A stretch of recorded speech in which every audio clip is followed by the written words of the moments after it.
22 जनवरी 2024 की तारीख, 48 मिनट का अभिजीत मुहूर्त, मृगशिरा नक्षत्र का दुर्लभ संयोग, भव्य राम मंदिर का उद्घाटन, गर्भगृह में रामलला की प्राण प्रतिष्ठा। इस पल का इंतजार करोड़ों राम भक्तों को था और अब जब समय आया तो अचानक से पूरी दुनिया थम जाएगी। देखिए सिर्फ धर्म ज्ञान पर। नमस्कार, मैं हूँ आपके साथ कविता राणा। आज अयोध्या के जिस पावन धरा पर राम मंदिर का कार्य संपन्न हो रहा है, वहीं से भगवान विष्णु अपने इंसानी रूप में अवतरित हुए, यहीं से समूचे विश्व में राम राज्य की स्थापना हुई, यहीं से त्रेता युग की गाथा लिखी गई और यहीं से प्रभु राम का जीवन समाज के लिए प्रेरणा का स्रोत बना। और आज देखिए, यहीं से प्रभु राम के भव्य मंदिर के दर्शन पूरी दुनिया बहुत जल्द करने वाली है। अब ना सिर्फ मंदिर उद्घाटन की तारीख निकाली जा चुकी है, बल्कि देखिए प्राण प्रतिष्ठा के समय का भी खुलासा हो चुका है। जी हाँ, 22 जनवरी की तिथि पर रामलला गर्भगृह में विराजेंगे, लेकिन कितने बजे, उसकी प्राण प्रतिष्ठा कब होगी, इस बात की जानकारी देते हुए मंदिर ट्रस्ट ने बिल्कुल साफ कर दिया है कि अभिजीत मुहूर्त मृगशिरा नक्षत्र में दोपहर के ठीक 12:20 पर पूरे वैदिक अनुष्ठान के साथ रामलला को मंदिर में स्थापित किया जाएगा। और इस पल के साक्षी देश के प्रधानमंत्री नरेंद्र मोदी से लेकर 140 करोड़ भारतीयों के साथ साथ दुनिया भर के देश भी होंगे, क्योंकि देखिए रामलला की प्राण प्रतिष्ठा जिस भव्य तरीके से की जा रही है, उसे देखने के लिए यूरोप से लेकर इस्लामिक देश पागल हो रखे हैं।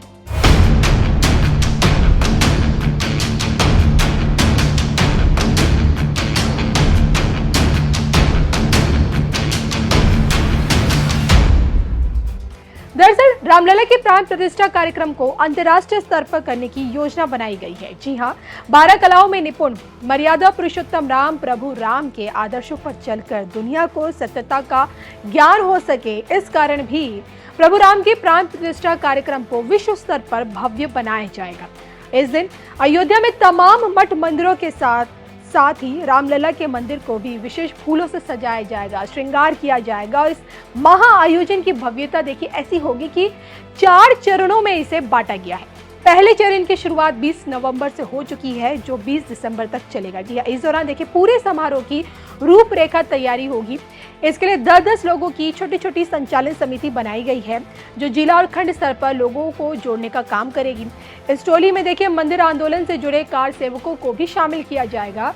टोलियां 250 स्थानों पर बैठ कर समारोह से ज्यादा लोगों को जोड़ने की अपील करेगी। फिर देखिए दूसरे चरण में यानी कि 1 जुलाई 2024 से दूसरा चरण शुरू होगा। इसमें घर घर संपर्क योजना के तहत 10 करोड़ परिवारों में पूजित अक्षत रामलला के विग्रह का चित्र और एक पत्रक दिया जाएगा। इसके जरिए लोगों से समारोह के दिन दीपोत्सव मनाने की अपील की जाएगी। फिर तीसरा चरण यानी कि 22 जनवरी से शुरू होगा और इसी चरण में प्राण प्रतिष्ठा का कार्यक्रम होगा। प्राण प्रतिष्ठा के कार्यक्रम में पीएम मोदी भी मौजूद होंगे, कई अतिथिगण मौजूद होंगे और इस दिन पूरे देश में उत्सव, घर घर अनुष्ठान होगा और ऐसा माहौल बनाया जाएगा। चौथे चरण में मंदिर प्रशासन और टोलियों की कोशिश होगी कि ज्यादा से ज्यादा राम भक्तों को राम मंदिर के दर्शन कराए जाए और इसके लिए देश भर में एक मुहिम चलाई जाएगी ताकि अधिकतम संख्या में राम भक्त अयोध्या पहुंचे और भगवान के दर्शन कर पाए। चौथा चरण 22 फरवरी 2024 तक चलेगा। तो देखिए इन 4 चरणों में राम मंदिर का उद्घाटन संपन्न होगा। रामलला की प्राण प्रतिष्ठा का इतना बड़ा ग्रैंड सेलिब्रेशन भला दुनिया की आंखों से कैसे छुप सकता है, और यही कारण है कि 22 जनवरी के दिन पूरी की पूरी दुनिया की निगाहें अयोध्या पर टिकी होगी।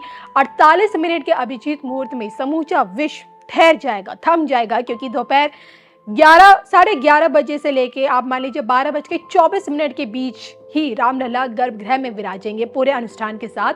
और इसी के साथ राष्ट्र का कल्याण भी होगा, क्योंकि देखिए मृगशिरा नक्षत्र में ये प्राण प्रतिष्ठा इसलिए की जा रही है क्योंकि मृगशिरा नक्षत्र को व्यक्ति के कृषि कार्य, व्यापार, विदेश यात्रा के लिए सर्वश्रेष्ठ माना गया है। और चूंकि देखिए भारत हमेशा से कृषि प्रधान देश रहा है और ऐसे में रामलला की प्राण प्रतिष्ठा इस शुभ मुहूर्त में करने से राष्ट्र का कल्याण होगा और वो उत्तरायण प्रगति भी करेगा। इसके अलावा देखिए इस मुहूर्त का लग्न भी सभी प्रकार के दोषों से मुक्त है। जी हाँ, इसमें एक भी बाण नहीं मिल रहा है। बाण का मतलब होता है अवरोध। जैसे देखिए शास्त्रों में 5 तरह के बाण होते हैं जिसे आप अवरोध कह सकते हैं, जिसमें उल्लेख है आपके रोग का, अग्नि का, राज का, चोरी का और मृत्यु का। रामलला के प्राण प्रतिष्ठा के मुहूर्त में एक भी बाण नहीं है। तो काशी देखिए, कहते हैं कि भगवान शिव के त्रिशूल पर टिकी है और अयोध्या भगवान विष्णु के सुदर्शन चक्र पर विराजमान है। राम मंदिर निर्माण से अयोध्या की पुरानी रौनक तो देखिए वापस लौट आई है, क्योंकि यहाँ का इंटरनेशनल एयरपोर्ट हो, अयोध्या धाम रेलवे स्टेशन हो, राम मंदिर तक जाने वाले 3 पथ का निर्माण हो, या फिर सरयू की जलधारा में चलने वाले क्रूज। इसके साथ ही साथ देखिए अयोध्या सीमा की चारों तरफ ऋषि मुनियों के नाम से बनाई जा रही या फिर द्वार हो।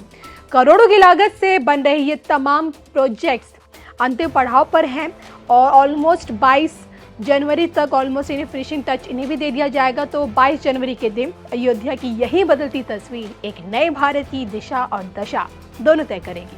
हम लोगों का यह पक्का मानना है और अयोध्या के सब संतों के साथ चर्चा करके हमने इसका निर्णय किया है कि भगवान की प्रतिष्ठा का विधान तो वैदिक पद्धति से पूरा होगा, लेकिन प्रतिष्ठा होने के पश्चात उनकी जो पूजा होगी वह वैदिक पद्धति के साथ साथ रामानंदीय संप्रदाय को लेकर के चलेगी।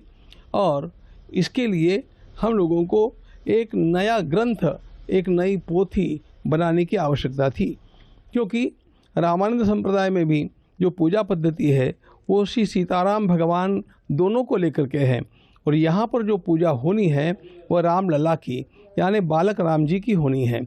और इसलिए हम लोगों को नए सिरे से आरंभ करके और एक पूजा पद्धति का निर्माण करना पड़ा। अनेक विद्वानों की सहायता लेकर के इस पूजा पद्धति का निर्माण हुआ है और इस पूजा पद्धति को अंतिम रूप देने का काम हम लोगों ने अभी यहाँ पर 3 दिनों तक विचार मंथन करके किया है। इस पूजा पद्धति के अनुसार पूजा करेगा कौन, यह भी एक प्रश्न है। इसलिए यहाँ के अर्चकों को यानी आपकी भाषा में पुजारियों को निर्माण करने के लिए, उनको प्रशिक्षित करने के लिए भी हम लोगों ने योजना बनाई। उस योजना के अंतर्गत हम लोगों ने बाकायदा वेबसाइट पर देख करके आवेदन पत्र मंगाए। 3000 से अधिक आवेदन पत्र उसके लिए आए, जबकि हम लोगों को उनमें से केवल 20 लोग छांटने हैं। लेकिन पहले ही हमने उन 3000 में से 225 लोगों को छांटा और 225 लोगों को यहाँ पर साक्षात्कार के लिए बुलाया। एक एक छात्र का साक्षात्कार करते हुए अब धीरे धीरे उनमें से छटनी होकर के 20 लोगों का चयन होगा। इन 20 छात्रों को हम लोग प्रशिक्षित करेंगे और यह प्रशिक्षण यहाँ पर बाकायदा रोज़ गुरुकुल की पद्धति में दिया जाएगा, यानी अध्यापक के साथ छात्रों को निवास करना है, जल्दी उठना, स्नान संध्या वंदन करना, आचार का पालन करना और भगवान श्री राम की पूजा पद्धति को पूरी तरह कंठस्थ करके ग्रहण करना, यह उनका काम रहेगा। जिस प्रकार उनको इस पूजा पद्धति को कंठस्थ करना है, उसी प्रकार क्योंकि उनको आगे जाकर के प्रत्यक्ष पूजा करनी है, इसलिए भगवान का विग्रह वहाँ पर रख करके हम लोग उनको पूजा का प्रैक्टिकल भी करवाने जा रहे हैं।